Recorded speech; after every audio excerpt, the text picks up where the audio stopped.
કતારગામમાં 10થી લઈ 75 વર્ષ સુધીની જૂની મિલકતો પર રિઝર્વેશનને લઈ પીડિત પરિવાર દ્વારા આયોજિત નૂતન વર્ષ સ્નેહ મિલન કાર્યક્રમમાં આંદોલનને લઈ રણનીતિનું આયોજન કરવામાં આવ્યું હતું।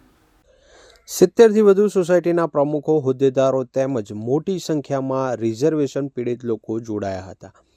કતારગામની આ ત્રણેય ટીપી સ્કીમમાં સોસાયટીની વાડી, મકાનો, ખુલ્લા પ્લોટો તેમજ રસ્તાઓ પર કોઈપણ સ્થળ તપાસ કર્યા વગર ઇરાદાપૂર્વક મન ફાવે તે રીતે રિઝર્વેશન દાખલ કરવામાં આવે છે, જે આશરે કતારગામની 70,000થી વધુ સ્થાનિક લોકોને અસર કરતી આ સમસ્યા છે।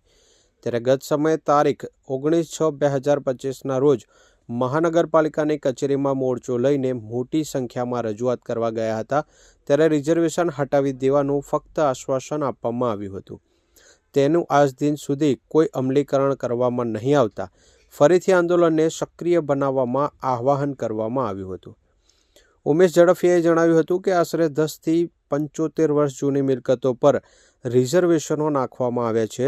સરકારી રેકોર્ડની તપાસ કરાવ્યા બાદ આ અસરગ્રસ્તોએ મિલકતની ખરીદી કરી હતી, ત્યારે કોઈ રિઝર્વેશન મિલકતમાં હતા નહીં, જેથી સચોટપૂર્વક અને સરકારી કચેરી પર વિશ્વાસ રાખીને મિલકતની ખરીદી કરી હતી, પરંતુ રાતોરાત ખોટા રિઝર્વેશન દાખલ કરવામાં આવ્યા છે।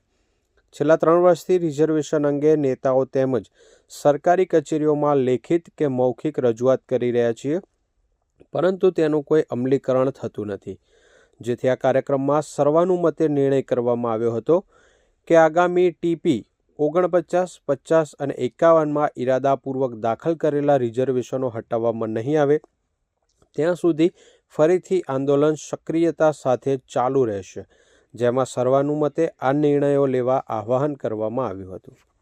ટીપી 49, 50, 51 જે છેલ્લા 3 વર્ષથી જે સોસાયટીઓની વાડીઓમાં, ખુલ્લા મકાનોમાં, પ્લોટમાં કે રસ્તાઓમાં રિઝર્વેશન નાખવામાં આવ્યું છે કે જે અગાઉના સમયમાં જ્યારે ડ્રાફ્ટ ટીપી બની ત્યારે કોઈ રિઝર્વેશન તે જગ્યા ઉપર હતું નહીં, પણ અત્યારે છેલ્લા 3 વર્ષથી આ જગ્યા ઉપર રિઝર્વેશન નાખવામાં આવ્યું છે। તે બાબતે અમે વારંવાર લેખિત તેમજ મૌખિક રજૂઆત જે તે સરકારી વિભાગમાં તેમજ નેતાઓને અમે રજૂઆત કરી છે, રૂબરૂ તેમજ મૌખિકમાં, પણ તેનું કોઈ નિરાકરણ હજી આવ્યું નથી।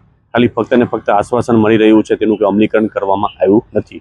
તો અમે ગત રોજ એક સોસાયટીની વાડીમાં કતારગામની 70થી વધારે સોસાયટીના પ્રમુખો, હોદ્દેદારો તેમજ જે પીડિત પરિવાર છે તેમના અસરગ્રસ્ત લોકો અમે એની એક મિટિંગ મળી હતી। તે મિટિંગની અંદર સર્વાનુમતે નક્કી કરવામાં આવ્યું છે કે જો આગામી સુરત મહાનગરપાલિકાની ચૂંટણી પહેલાં જો આ રિઝર્વેશન હટાવવામાં નહીં આવે, જે ઇરાદાપૂર્વક નાખવામાં આવ્યું છે તો એ રિઝર્વેશન હટાવવામાં નહીં આવે તો આગામી ચૂંટણીનો અમે બહિષ્કાર કરીશું, તેમજ મુખ્યમંત્રી, વડાપ્રધાન, રાષ્ટ્રપતિને લેખિતમાં રજૂઆત કરીશું અને ગાંધીનગર તેમજ સુરત મહાનગરપાલિકામાં મોરચો લઈને જવાની તૈયારીઓ સર્વાનુમતે નક્કી કરી છે। તેમજ સોસાયટીઓના ગેટ ઉપર જાગૃતિ માટે બેનરો લગાવીશું, તેમજ જે 5 મહિના પહેલાં જે સુરત મહાનગરપાલિકા કતારગામ ઝોન દ્વારા જે કબજા લેવામાં આવ્યા છે તે કબજાઓ અમને પરત આપે 7 દિવસની અંદર। જો પરત નહીં આપે તો અમે ઉપવાસ આંદોલન કરવા માટે પણ અમે તૈયારી સર્વાનુમતે નક્કી કરવામાં આવ્યું છે।